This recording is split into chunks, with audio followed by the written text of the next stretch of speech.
When we look at sharing in a ratio, what we're really doing is sharing a quantity into different parts. For example, if we have £120 and we want to share it out between two people in the ratio 1:2, we are splitting the quantity, £120, into 3 equal parts, and one person will get one of those equal parts, whereas the other person will get 2 of those equal parts.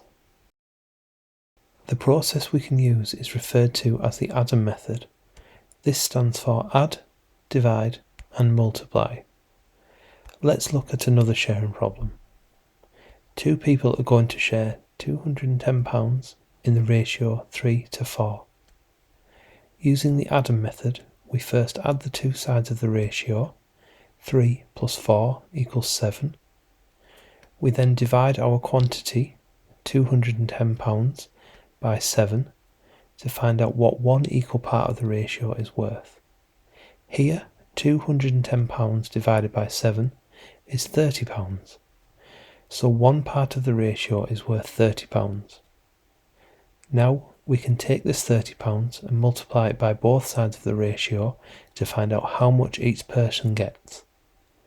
£30 times 3 is £90, and £30 times 4 is £120.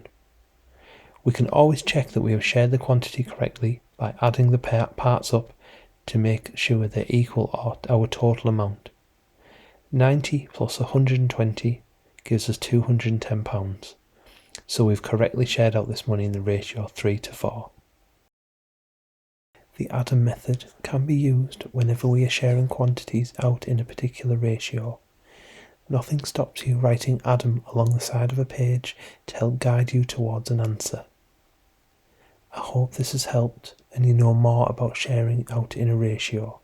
Thank you for watching, and please don't forget to like and subscribe to the channel.